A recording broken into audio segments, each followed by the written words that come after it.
10,000 টকাকৈ আমি তেওঁলোকৰ বেংক একাউণ্টলৈকে ট্ৰান্সফাৰ কৰিম অৰ্থাৎ 39 লাখ মহিলাই 3,900 কোটি টকা চৰকাৰৰ পৰা লাভ কৰিছে কিন্তু এই আঁচনিখনৰ হিতাধিকাৰী হ'বলৈ কেইটামান চৰ্ত থাকিব আৰু অসমত ইমান ডাঙৰ মাইক্ৰ ফাইনেন্স লোন ৰেহাইৰ পিছত লোন ৰেহাইটো আমাৰ উদ্দেশ্য নাছিল লোন ৰেহাইৰ পিছত মহিলাসকলক এক্টিভ কৰা এইটো এটা আমাৰ উদ্দেশ্য আছিল মাইক্ৰ কমিউনিটি মৰাণ মটক আৰু চাহ জনগোষ্ঠীৰ মহিলাসকলক আমি 4টা সন্তানলৈকে আমি ৰেহাই বাকি OBC general caste Moran Motok আৰু চাহ জনগোষ্ঠী 4টা সন্তান থাকিলেও এই আঁচনিখনৰ হিতাধিকাৰী হ'ব পাৰে অনুসূচিত জাতি আৰু অনুসূচিত জনজাতিৰ কাৰণে 4টা সন্তান থাকিলেও এই আঁচনিখনৰ হিতাধিকাৰী ৰূপে তেওঁলোক নিৰ্বাচিত এই আঁচনিখনত অৰ্থনীতিৰ লগতে সামাজিক ন্যায়ৰ এটা ৰূপ দিবৰ কাৰণে আমি এই আঁচনিখনৰ হিতাধিকাৰীসকলৰ পৰা দুটা আমি আণ্ডাৰটেকিং যে এটা মোৰ ঘৰত যদি ছোৱালী সন্তান আছে তেওঁ স্কুলত এডমিশ্যন ল'ব লাগিব ছোৱালীজনী ঘৰত বহুৱাই থলে হাতত পৰিব over A period of 3 years কাৰণ প্ৰথম 10,000 টকা খৰচ কৰি সকলোৱে হয়তো বেংকলৈকে একেবাৰতে যাব নোৱাৰিব বহুতৰ 10,000 টকাটো মিছ ইউটিলাইজো হ'ব পাৰে প্ৰথমটো আমি চেকিং নকৰো ডাইৰেক্টলি আমি দি দিম কিন্তু দ্বিতীয়টো দিয়াৰ আগতে আমি ডেফিনেটলি চেকিং কৰিম প্ৰথমটো পপুলেশ্যন নৰ্মছটো যে মোৰ ফেমিলি জেনেৰেল ওবিসি 3টা ST SC tea garden Moran Motok 4টা লগে লগে আমি দি দিম আৰু তাত আমি সোধা পোছা কৰি নাথাকো কিন্তু দ্বিতীয়বাৰ দিয়াৰ আগতে আমি সুধিম যে প্ৰথমবাৰৰ টকাটো ভাল কৰি খৰচ কৰিলে নে নাই সাধাৰণতে চৰকাৰৰ প্ৰপত্ৰসমূহ দিওঁতেও মানুহে 150-200 টকা লৈ লয় ইয়াৰ এখন প্ৰপত্ৰ হ'ব দুৰ্নীতি হয় প্ৰথম দিনা প্ৰপত্ৰ নিদিব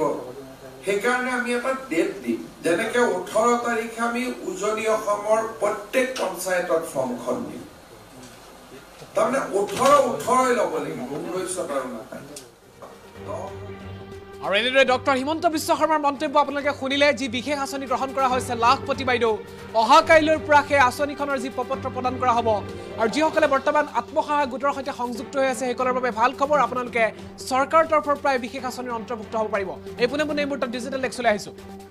আৰু বিশেষ চৰকাৰ যি নিৰ্দেশনা জাননী তেওঁলোকে প্ৰেৰণ কৰিছে সেই জাননীখন এই মুহূৰ্তত দেখুৱাৰ চেষ্টা কৰিছোঁ আমি জনাবলৈ চেষ্টা কৰিম সবিশেষভাৱে এই বিশেষ জাননীখন মহিলা উদ্যোগীলৈ অসম চৰকাৰৰ উদগনি মুখ্যমন্ত্ৰী মহিলা উদ্যমিতা অভিযান অৰ্থাৎ বৰ্তমান মহিলাসকলক স্বাৱলম্বী হিচাপে গঢ়ি তোলাৰ ক্ষেত্ৰত ডক্টৰ হিমন্ত বিশ্ব চৰকাৰে বিশেষ সিদ্ধান্ত গ্ৰহণ কৰিছে আৰু লগতে 29 লাখ মহিলা আত্মসহায়ক গোটৰ সদস্যলৈ সহায়ৰ হাত অৰ্থাৎ যিসকল বৰ্তমান অৱস্থাত অসমৰ বিভিন্ন প্ৰান্তত তেওঁলোকে যি গোটসমূহ কোৱা হয় মহিলা আত্মসহায়ক গোট সেই মহিলা আত্মসহায়ক গোটৰ যিসকল সদস্য আছে সেইসকলক এতিয়া এই বৃহৎ আঁচনিৰ জৰিয়তে সাঙুৰি লোৱা হ'ব এটা গুৰুত্বপূৰ্ণ আপোনালোকে যাতে শুনিছে NRLM যি গোট আপোনালোকে জানে সেই অৰ্থাৎ নেশ্যনেল ৰুৰেল লিভলিহুড মিছন এই ৰাষ্ট্ৰীয় যি গ্ৰাম্য জীৱিকা অভিযান এই আঁচনিৰ অন্তৰ্ভুক্ত NRLM যি বিশেষ শব্দটো সেয়া গাঁৱৰ যিসকল মহিলা আছে বা যিসকল আত্মসহায়ক গোটৰ লগত যিসকল জড়িত মহিলা সেইসকলৰ মাজত এই শব্দটো অতি জনপ্ৰিয় আৰু সেই যি অভিযান সেই অভিযানৰ লগত অন্তৰ্ভুক্ত যিসমূহ গোট আছে সেই গোটৰ মহিলালৈ এতিয়া বৰ্তমান বছৰি ন্যূনতম 1 লাখ টকা উপাৰ্জনেৰে প্ৰতিগৰাকী গ্ৰাম্য ক্ষুদ্ৰ উদ্যোগী হিচাপে প্ৰতিষ্ঠা কৰাৰ লক্ষ্য লোৱা হৈছে অৰ্থাৎ আপোনালোকক এনেদৰে চৰকাৰৰ তৰফৰ পৰা 10,000 টকাকৈ পুঁজি প্ৰদান কৰা হ'ব আপোনালোকৰ পোনপটীয়াভাৱে আপোনালোকৰ বেংক একাউণ্টত সেই 10,000 টকা চৰকাৰৰ তৰফৰ পৰা জমা কৰা হ'ব DBT অৰ্থাৎ ডাইৰেক্ট আপোনালোকৰ সেই যি একাউণ্ট আপোনালোকে দিব আপোনালোকৰ যিখন বেংকৰ পাছবুক নম্বৰ আপোনালোকে দিব সেই পাছবুকৰ নম্বৰত অৰ্থাৎ একাউণ্ট নম্বৰ আপোনাৰ সেই 10,000 টকা জমা হ'ব আৰু তাৰ জৰিয়তে আপোনালোকে অনাগত সময়ত সেই 10,000 টকা কোনো এটা কামত আপোনালোকে যদি ইনভেষ্ট কৰে বা আপোনালোকে যদি কোনো এটা কামত সেই 10,000 টকা লগায় পৰৱৰ্তী সময়ত যাতে আপোনালোকে 1 লাখ টকা পৰ্যন্ত উপাৰ্জন কৰিব পাৰে যাৰ জৰিয়তে স্বাৱলম্বী হৈ উঠিব পাৰে তাৰ ক্ষেত্ৰত এতিয়া ডক্টৰ হিমন্ত বিশ্ব চৰকাৰৰ তৰফৰ পৰা বৃহৎ সিদ্ধান্ত গ্ৰহণ কৰা হৈছে আৰু এনেদৰে লাখপতি আঁচনি বা লাখপতি বাইদেউ এনেদৰে বিশেষ নাম প্ৰদান কৰা হৈছে সেই বিশেষ আঁচনিখন তাৰ বাবে কি আপোনালোকক যোগ্যতা লাগিব কি যোগ্যতা হলে প্ৰতিগৰাকী গাঁৱৰ মহিলাই চৰকাৰৰ তৰফৰ পৰা 10,000 টকা লাভ কৰিব অহা কাইলৈৰ পৰা আপোনালোকৰ সেই ফৰ্ম অৰ্থাৎ পত্ৰ আপোনালোকে লাভ কৰিব কেনেদৰে লাভ কৰিব সেয়াও জনাবলৈ চেষ্টা কৰিম প্ৰথমে আমি যোগ্যতাৰ কথা যি যোগ্যতা লাগিব আপোনালোকক সেই যোগ্যতাৰ দিশে আগবাঢ়িব বিচাৰিছো প্ৰথমেই ইয়াত জুম কৰি দেখাবলৈ এই মুহূৰ্তত অনুৰোধ জনাইছো অসম ৰাজ্যিক গ্ৰামীণ জীৱিকা অভিযান অৰ্থাৎ ইতিমধ্যে মই উল্লেখ কৰিলো যে NRLM অসমৰ যিটো তাক SRLM বুলি কোৱা হয় অৰ্থাৎ যিটো NRLM অত্যন্ত জনপ্ৰিয় গাঁৱৰ মহিলাসকলৰ মুখত বা তেওঁলোকে জানে যিসকল বৰ্তমান অৱস্থাত বিভিন্ন আত্মসহায়ক গোটৰ লগত জড়িত হৈ আছে আৰু SRLM হৈছে তাৰে ৰাজ্যিক পৰ্যায়ৰ এক অভিযান আৰু সেই ষ্টেট ৰুৰেল যি লিভলিহুড মিছন আছে সেই মিছনৰ তেওঁলোকে অন্তৰ্ভুক্তি এক আত্মসহায়ক গোট হ'ব লাগিব প্ৰথম কথা ইতিমধ্যে উল্লেখ কৰা হৈছে তাৰ আপোনালোকে পঞ্জীভূত হ'ব লাগিব দ্বিতীয় কথাটো হৈছে যে আধাৰ সংযুক্ত সেভিংছ বেংক একাউণ্ট অৰ্থাৎ আপোনাৰ যিখন আধাৰ কাৰ্ড আছে সেই আধাৰ কাৰ্ডৰ লগত আপোনাৰ যি বেংক একাউণ্ট সেয়া সংযুক্ত হৈ থাকিব লাগিব আৰু প্ৰতিগৰাকী আত্মসহায়ক গোটৰ সদস্যৰে এটাকৈ নিজাকৈ বেংক একাউণ্ট থকাটো জৰুৰী কিয়নো যি ধন প্ৰদান কৰা হ'ব চৰকাৰৰ তৰফৰ পৰা পোনপটীয়াভাৱে আপোনালোকৰ সেই বেংক একাউণ্টত জমা হ'ব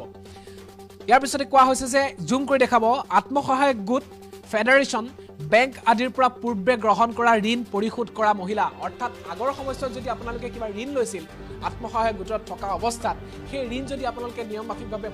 বৰ্তমান সময়লৈকে আদায় দি আছে নিয়মমাফিকভাৱে যদি আপোনালোকে দি আছে তেন্তে এই বিশেষ আঁচনিৰ আপুনি লাভ গ্ৰহণ কৰিব পাৰিব বা এই আঁচনিৰ বাবে আপুনি যোগ্য বিবেচিত হ'ব আৰু এটা কথা অত্যন্ত গুৰুত্বপূৰ্ণ মাইক্ৰ' ফাইনেন্স ঋণৰ ক্ষেত্ৰত এটা কথা কোৱা হৈছে যে 2021 চনৰ পূৰ্বে মাইক্ৰ' ফাইনেন্স প্ৰতিষ্ঠানৰ পৰা ঋণ লোৱাসকলক ডিফল্টাৰ বুলি গণ্য কৰা নহ'ব অৰ্থাৎ 2021 চনৰ যদি পূৰ্বে কোনো লোকে মাইক্ৰ' ফাইনেন্সৰ পৰা ঋণ লৈছিল সেইসকলক কোনো কাৰণে দুখী হিচাপে নহয় তেওঁলোকেও এই লাখপতি আঁচনি লাভ কৰিব কিন্তু 2021 চনৰ পিছত অৰ্থাৎ ডক্টৰ হিমন্ত বিশ্ব চৰকাৰৰ তৰফৰ পৰা ঘোষণা কৰা হ'ল যে যিসকল লোকে 2021 চনৰ পূৰ্বে মাইক্ৰ' ফাইনেন্সৰ ঋণ লৈছিল সেইসকল লোকক ঋণ মাফ কৰিব ডক্টৰ হিমন্ত বিশ্ব চৰকাৰে বিভিন্ন সময়ত মাইক্ৰ' ফাইনেন্সৰ যি চেকসমূহ বিতৰণ কৰিছিল আপোনালোকে মাইক্ৰ' ফাইনেন্সৰ যি ঋণ লৈছিল 2021 চনৰ পূৰ্বে সেয়া চৰকাৰৰ পৰা আপোনালোকে লাভ কৰিছে কিন্তু পৰৱৰ্তী সময়ত যদি আপোনালোকে 21 চনৰ পিছত যদি আপোনালোকে মাইক্ৰ' ফাইনেন্সৰ ঋণ লৈছে সেয়া কিন্তু আপোনালোকে লাখপতি আঁচনিৰ বাবে গণ্য কৰা নহ'ব অৰ্থাৎ স্পষ্ট কথা এইটোৱেই যে মাইক্ৰ' ফাইনেন্সৰ ঋণ যদি আপোনালোকে 21 চনৰ পূৰ্বে লৈছিল সেইসকল লোকেও লাখপতি আঁচনিৰ এই বিশেষ সুবিধা লাভ কৰিব পাৰিব ইয়াৰ পিছত আমি জনাইছো নিম্নতম এটা উপাৰ্জন সৃষ্টিকাৰী কাৰ্যকলাপত নিজে জড়িত অৰ্থাৎ 10,000 টকা যে আপোনাক চৰকাৰে দিব সেই 10,000 টকা আপুনি চৰকাৰক ঘূৰাই দিব নালাগে কিন্তু সেই 10,000 টকাৰে যাতে আপুনি কোনো এটা কামত আপুনি নিজে বিনিয়োগ কৰিব পাৰে বা যি বিভিন্ন ধৰণৰ পশুপালন হওক বা ছাগলীৰ ক্ষেত্ৰত বা বিভিন্ন ধৰণৰ যি পশুপালন হওক মীন বিভাগতে আপোনালোকে মীন পালন বা এনে সৰু সৰু যিসমূহ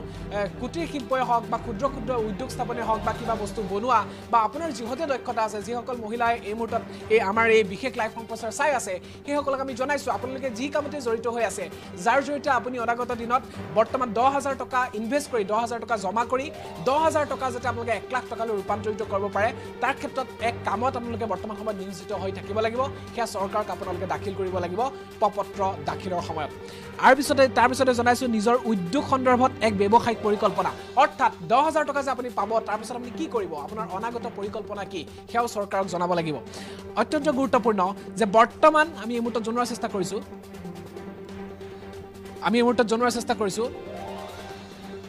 বৰ্তমান 3টাতকৈ অধিক সন্তান নথকা মহিলা অৰ্থাৎ বৰ্তমান যি 3টাতকৈ অধিক যদি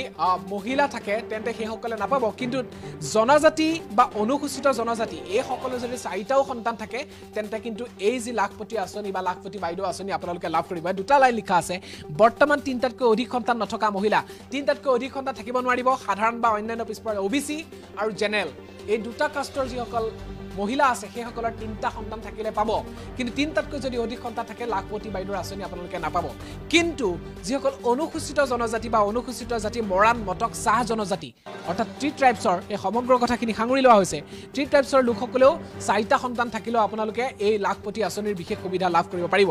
বিদ্যালয়ত অধ্যয়নৰত কন্যা সন্তানৰ মাতৃ অৰ্থাৎ যদি আপোনাৰ কন্যা সন্তান আছে আপুনি কন্যা সন্তানক যদি নিয়মিতভাৱে বিদ্যালয়লৈ আপুনি পঠাইছে তেওঁ যদি পাঠ গ্ৰহণ কৰি আছে তেন্তে আপুনি এই বিশেষ আঁচনিখনৰ সুবিধা লাভ কৰিব পাৰিব অৰ্থাৎ আপোনাৰ যি কন্যা আছে কন্যাক আপুনি শিক্ষা প্ৰদান কৰি থকা হ'ব লাগিব তাৰপিছত আমি জনাইছোঁ এটা গুৰুত্বপূৰ্ণ এইখিনিতে মন কৰিব যে অমৃত বৃক্ষ আন্দোলনৰ সময়ত ৰোপণ কৰা বৰ্তমান জীৱিত আৰু বৰ্ধিত গছ পুলিটোৰ অধিকাৰী এটা নিৰ্দেশনা প্ৰদান কৰা হৈছিল অমৃত বৃক্ষ আন্দোলন হৈ গৈছিল অসমত প্ৰায় কোটিৰ ঘৰত গছ ৰোৱা হৈছিল আৰু সেই সময়ছোৱাত আত্মসহায়ক গোটৰ প্ৰতিগৰাকী মহিলাকে চৰকাৰৰ তৰফৰ পৰা কোৱা হৈছিল যে আপোনালোকে এজোপাকৈ গছ ৰুব লাগিব এখনকৈ ফটো পঠাব লাগিব সেয়া সকলোৱে জানে আৰু সেই যি আপোনালোকে যি গছ ৰুইছিল সেই গছজোপা এতিয়া ডাঙৰ হৈছে সেই ডাঙৰ হৈ গছজোপাৰ এখন ফটো আপোনাৰ সৈতে সেই ফটো আপোনালোকে এই যি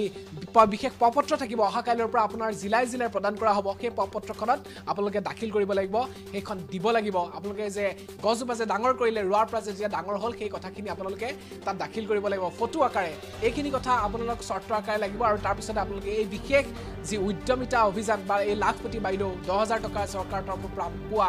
ঋণ আপোনালোকে দিব নালাগে কিন্তু নিজৰ যি কামত আপোনালোকে বিনিয়োগ কৰি আগন্তুক দিনত লাখ টকা পৰ্যন্ত আপোনালোকে উপাৰ্জন কৰিব পাৰিব আপোনালোকৰ এই সমগ্ৰ যি আপোনালোকৰ যি